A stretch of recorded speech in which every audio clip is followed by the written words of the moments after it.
Hey guys, Last Adventurer, talking to you today about one of the most famous off-road routes in the whole national park system, Titus Canyon. Titus Canyon is located in Death Valley National Park, and there is a common misconception about Death Valley in that no off-road travel is permitted.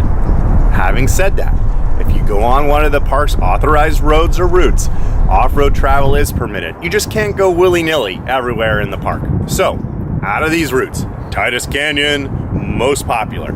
Having said that, this is not a route where you will be neck to neck with people like you are at the visitor center. This is a remote area of the park. Times of the year you might not even see any visitors.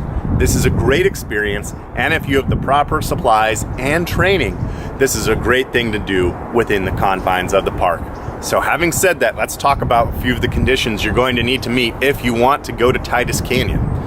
Titus Canyon is a remote area, and while it is 2019, this is an area that still has limited GPS coverage, no cell service.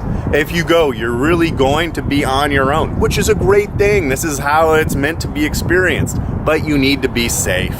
So, you're going to need at a minimum a four-wheel drive vehicle or an all-wheel drive vehicle with high clearance. You cannot go in a sedan. It is not safe to do so. You will get into trouble. This road is rough. It may have large ruts. It may have other conditions that I don't even know of right now. The conditions are constantly changing. You need the proper vehicle. You also need supplies. Even though this is the most popular off-road route, there is a chance that it could be several hours at a minimum before someone comes along, if not days, depending on the time of year. It is a 27-mile route. This is not an area where you can just expect to walk 5 minutes and get help. So, you're gonna need food, you're gonna need water, you're gonna need those emergency supplies. Now, is it safe? Yes, of course it's safe. Should you take the proper precautions, you will most likely be fine. But you have to have those precautions ready because this is a remote area. So, having met these conditions, feeling comfortable with off-road driving, and I just don't mean driving on a gravel road. I mean driving on a road that involves dips, winds, possibility being high-barred, braking an axle. You need to be ready for that type of driving. This is not just driving down the interstate. So, if you are ready for these types of things, Titus Canyon is the place for you. It is a beautiful place, it is a remote place, and it is a place that is accessible by this road that's been there since 1926. So, if you're willing to take these risks, willing to have a little adventure, it's a great place to be. So, the road leaves from Nevada Highway 374 and is right outside the ghost town of Rhyolite, which is another boom and bust town right in this Death Valley area where mining occurred in the early part of the 20th century. The road's going to leave from the 374 and head into the park. The first part is relatively flat and winds gradually up. As you go, the views get even greater and greater. The most treacherous part of the road is the ascent leading up to Red Pass. Red Pass is just over 5,000 feet. It's hard to imagine that this elevation exists in the Mojave, but it does. So along this way, there's going to be dips, there's going to be ruts in the road, there's going to be sharp turns. It's important to know this is a one-way road. Once you are committed, you cannot turn around and go back out. There's a lot of traffic. There will be a traffic jam. Even if there's not any traffic, there's nowhere to turn around. I mean, you can make a crazy 6 to 9 to 10 point turn, but it's going to be very difficult and dangerous for you. So it's important to know that as well. So as you're heading up to Red Pass, the views get better and better. The colors and geology of the area are impressive. You can see why this was a hotbed for mining before it was protected. And as you get up to Red Pass, you have great views, 360 views every direction. This is a must-stop place in Titus Canyon, no matter how bad the traffic is. There's areas to pull out. You'll have great views. From there, you can see down into Titanosphere Canyon, a very difficult word to say, named for an ancient dinosaur, but great views is the bottom line here. So, once you're done at Red Pass, you're going to crest the pass and you're going to start heading down, and you can see this from the pass. It is a crazy descent. Again, one-lane road, narrow condition, ruts. Conditions are variable depending on the year and the time of year. So be careful. Have that four-wheel drive vehicle. The road's going to wind down and you're going to start approaching the town of Leadville. Leadville, great boom and bust town, and why the road exists, actually. The investors in 1926, when they built the town, built the road, and if you can imagine it, there was a fleet of 60 Model T cars that went out in 26 to this town to try and raise interest in the town, mining, speculation for the stock, and there was a band, and it was a crazy adventure, especially when you consider that in the day there was no four-wheel drive, nothing like we have today. The road was just as rough, if not rougher.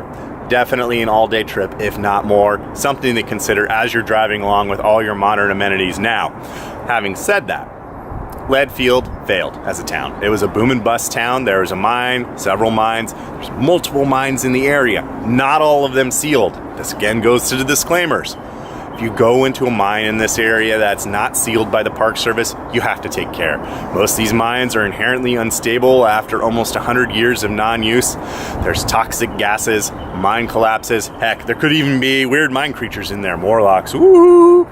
There's a reason the Park Service has closed most of the mines in Death Valley, and that is because these mines are dangerous. So if you want to go in one of the open, unexplored mines around Leadfield, you are assuming a risk that is substantial. So, my recommendation, stick to the path. If you want to look at mines, look at one of the closed up mines. You can go in about 10, 15 feet. It's a great experience. Town of Leadfield, still some surviving structures today. Obviously not what it was in the 1926-27 heyday, but still a fantastic place to stop, stretch the legs, explore around. Once you're done in Leadfield, the road continues down to the next stop in Titus Canyon, Klare Spring. Klare Spring, one of the naturally occurring water sources in the Mojave. Also, an excellent place to view wildlife. And I'm not just saying that. You'll find this in any publication about Titus Canyon. And when I was there early in the morning. There were some bighorn sheep there getting some water. So it's not just word of mouth, it's a reality. This is where animals from the surrounding areas come to get their needs taken care of in the wild of the Mojave. So, I'm going to check out Klare Spring. The other interesting thing about Klare Spring is that there's a panel of petroglyphs there. Now, unlike many other panels of petroglyphs that are in the park and in other areas in the eastern California, this panel has some questions about it. It's not clear if the original drawings are authentic, and it's also clear that before National Park Service protection was enacted for the area, this panel was defaced. Let's just be honest. So, some people may say, well, I don't know if it's real. I can see other people have written on it. I can write on it too. No, don't do that. Just because there's questions about this, you have to remember this is in the national park now, and it is a protected item. So, have respect. No matter whether it was made by the indigenous people or later people, now it is protected. Do not carve on the rock.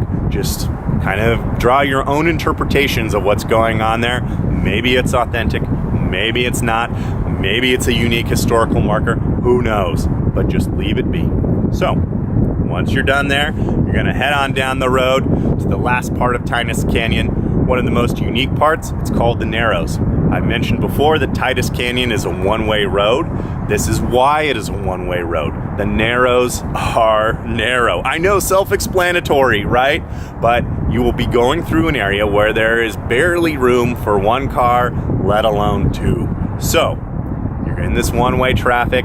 If there is traffic, when I went, there was no traffic. My car was the only one there.